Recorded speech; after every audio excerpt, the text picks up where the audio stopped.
সংসদ সদস্য পদে দায়িত্ব পালনকালে নিজ ক্ষমতার অপব্যবহার করে বিভিন্ন অনিয়ম ও দুর্নীতির মাধ্যমে 11 কোটি টাকারও বেশি জ্ঞাত আয় বহির্ভূত সম্পদ অর্জন এবং নিজ নামীয় এবং স্বার্থ সংশ্লিষ্ট বিভিন্ন প্রতিষ্ঠানের নামে 55টি ব্যাংক হিসাব ব্যবহার করে 1402 কোটি টাকারও বেশি অস্বাভাবিক লেনদেনের মাধ্যমে তার অপরাধলব্ধ অবৈধ অর্থ হস্তান্তর, স্থানান্তর, রূপান্তরের মাধ্যমে মানি লন্ডারিং সংক্রান্ত অপরাধের দায়ে দুর্নীতি দমন কমিশন আইন 2004, দুর্নীতি প্রতিরোধ আইন 1947 এবং মানি লন্ডারিং প্রতিরোধ আইন 2012 এর সংশ্লিষ্ট ধারায় একটি মামলা রুজু করা হয়েছে।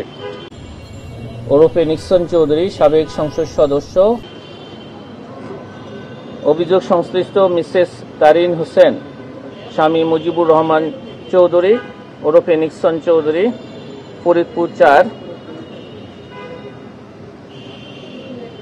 মিসেস তারিন হোসেন তার স্বামীর জনাব মুজিবুর রহমান চৌধুরীর প্রত্যক্ষ সহযোগিতায় 8 কোটি টাকারও বেশি জ্ঞাত আয় বহির্ভূত সম্পদ অর্জন এবং নিজ নামীয় এবং স্বার্থ সংশ্লিষ্ট বিভিন্ন প্রতিষ্ঠান নামেও 17টি ব্যাংক হিসাব ব্যবহার করে 1760 কোটি টাকারও বেশি অস্বাভাবিক লেনদেনের অভিযোগে জনাব মিসেস তারিন হোসেন ও জনাব মুজিবুর রহমান চৌধুরীর বিরুদ্ধে আরও একটি মামলা রুজুর সিদ্ধান্ত গৃহীত হয়েছে এবং মামলা রুজুর কার্যক্রম প্রক্রিয়াধীন আছে।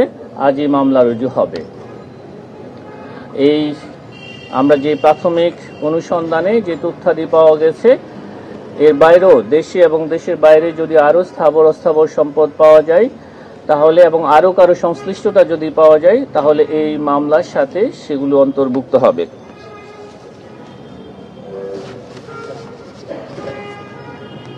অভিযোগ সংশ্লিষ্ট জনাব আনোয়ারুল আশরাফ খান, সাবেক সংসদ সদস্য, নরসিংদী 2, সংসদ সদস্য হিসাবে দায়িত্ব পালনকালে বিভিন্ন অনিয়ম এবং দুর্নীতির মাধ্যমে জ্ঞাত আয়ের উৎস বহির্ভূত 11 কোটি 82 লক্ষ টাকারও বেশি সম্পদ অর্জন এবং অবৈধভাবে 441 কোটি টাকারও বেশি অস্বাভাবিক লেনদেনের অভিযোগে দুর্নীতি দমন কমিশন আইন 2004, দুর্নীতি প্রতিরোধ আইন 1947 এবং মানি লন্ডারিং প্রতিরোধ আইন 2012 এর সংশ্লিষ্ট ধারায় একটি মামলা রুজু করা হয়েছে। অভিযোগ সংশ্লিষ্ট জনাব আফরোজা সুলতানা এবং জনাব আনোয়ারুল আশরাফ খান পরস্পর যোগসাজশে অসাধু উপায়ে জ্ঞাত আয় বহির্ভূত প্রায় 4 কোটি টাকার সম্পদ অর্জন করায় তাদের উভয়ের বিরুদ্ধে দুর্নীতি দমন কমিশন আইন 2004 এবং দণ্ডবিধির 109 ধারায় আরও একটি মামলা রুজু করা হয়েছে। আপনাদের অনেক ধন্যবাদ।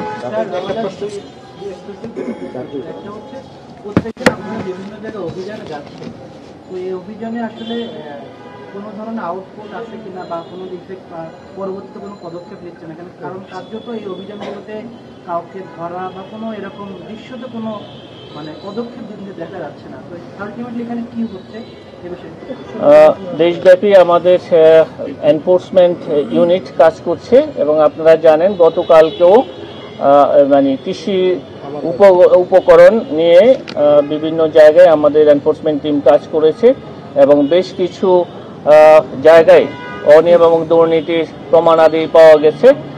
এনফোর্সমেন্ট ইউনিটে তারা তাদের অভিযান পরিচালনা শেষে প্রতিবেদন দাখিল করে। সেই প্রতিবেদনে যেই ক্ষেত্রে অনিয়ম এবং দুর্নীতির প্রমাণাদি পাওয়া গেছে সেগুলি সংক্রান্তে সেই প্রতিবেদনে উপস্থাপন করে থাকে এবং এই প্রতিবেদন দুর্নীতি দমন কমিশনে উপস্থাপনের পর এই বিষয়ে সিদ্ধান্ত গৃহীত হবে। যেসব ক্ষেত্রে ডাইরেক্ট প্রমাণাদি পাওয়া গেছে সেসব ক্ষেত্রে নিয়ম অনুযায়ী আমাদের দুর্নীতি দমন কমিশন আইন ও বিধিমালা অনুসরণ করে অনুসন্ধান করা হবে।